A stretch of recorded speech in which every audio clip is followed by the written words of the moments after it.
అందరికీ ప్రైసలా దేవుని నామానికి స్తోత్రం. ప్రభు మనకిచ్చిన ఈ దినాన్ని బట్టి దేవుని నామానికి మహిమ కలుగునుగాక. ఆయన ఎంతో నమ్మదగిన దేవుడు అయింటూ ఉన్నాడు. అందుని బట్టి దేవునికి స్తోత్రం.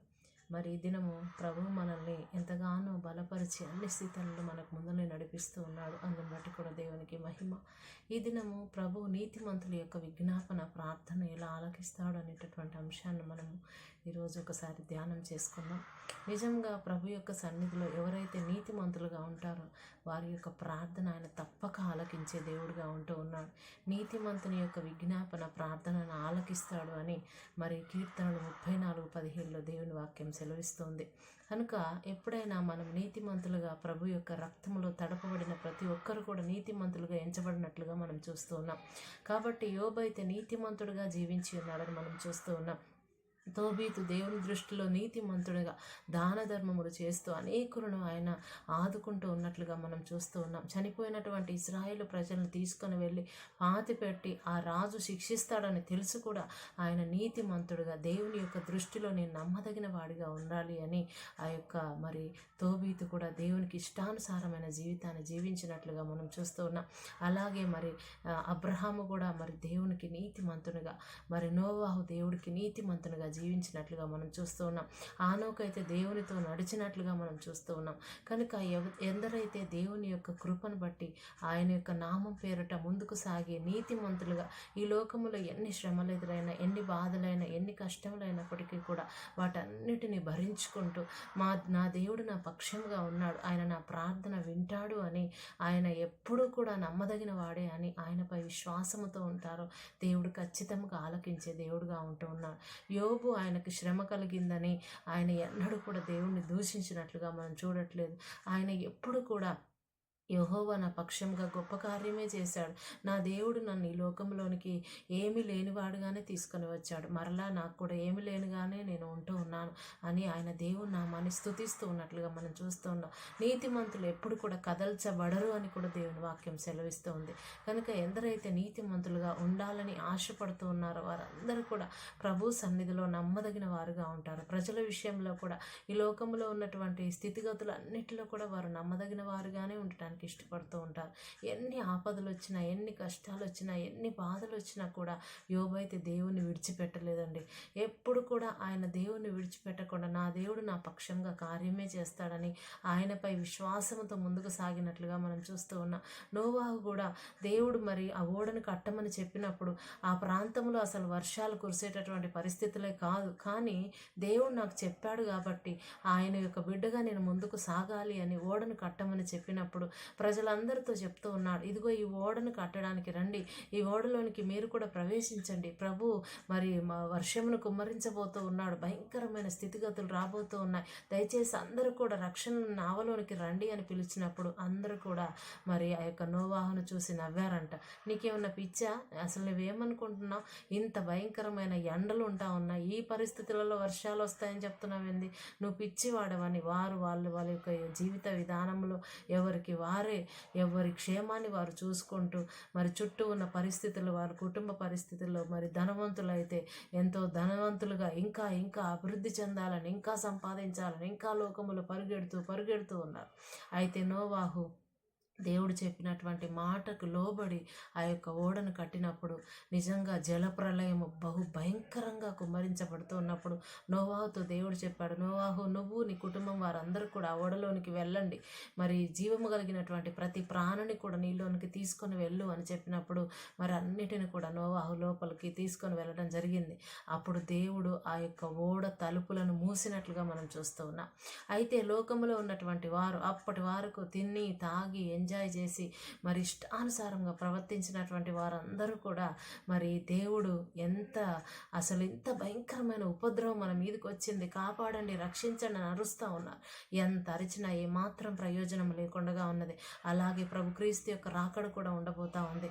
ప్రభు క్రీస్తు యొక్క రాకడ కొరకు మరి అనేకులను దేవుడు సిద్ధపరుస్తూ ఉన్నాడు, సంఘమును సిద్ధపరుస్తూ ఉన్నాడు, అందరితో మాట్లాడుతూ ఉన్నాడు. మీరందరూ కూడా మారు మనసు పొందుకోండి, ఇకనైనా పశ్చాత్తాపపడండి, ఇకనైనా నా వైపు తిరగండి అని దేవుడు చెప్తూ ఉన్నాడు. కానీ ఏమాత్రం వినే పరిస్థితులలో లేకుండా ఎవరి ఇష్టానుసారం వారు జీవిస్తూ ఉన్నారు.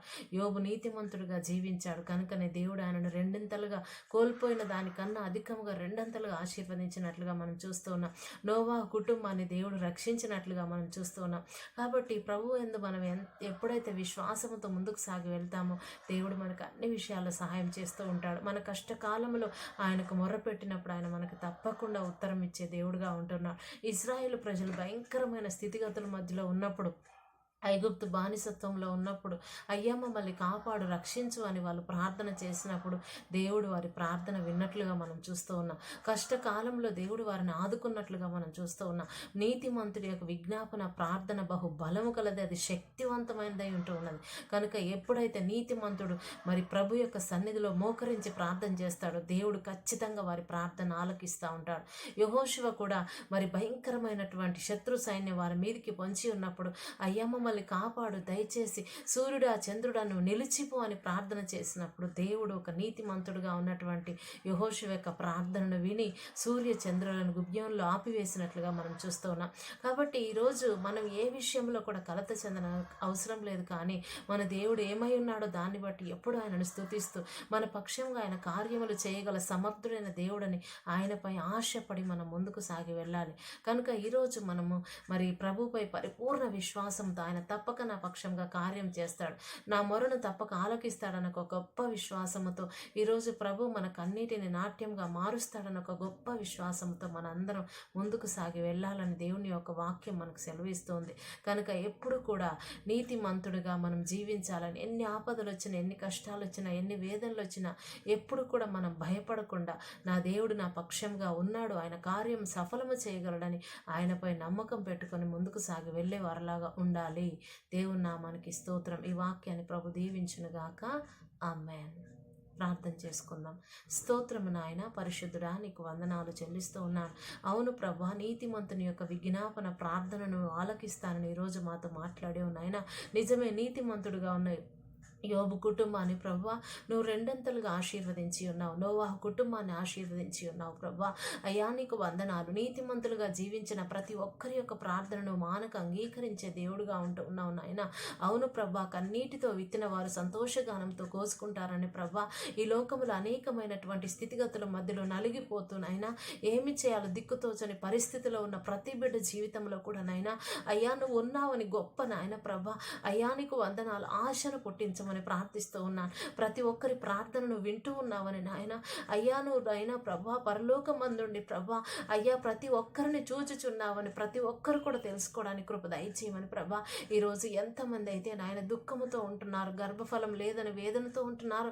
దయచేసి ప్రభా హన్నా నిందను తొలగించినట్లుగా, సారా నిందను తొలగించినట్లుగా ప్రభా, ఎలిజబెత్ నిందను తొలగించినట్లుగా, రాహేలు నిందను తొలగించినట్లుగా నాయన అయ్యా నీకు దయచేసి బిడ్డల యొక్క గర్భములు తెరవమని ప్రార్థిస్తూ ఉన్నా. అయ్యా వారి గర్భములను ఆశీర్వదించమని ప్రార్థిస్తూ ఉంటున్నాను నాయన. ఎంతమంది బిడ్డలైతే నాయన దుఃఖ సమయంలో ఉంటున్నారు, వారి దుఃఖమును సంతోషంగా మార్చిన ఆయన, వారి జీవితాల్లో నూతన కార్యములు జరిగించిన ఆయన.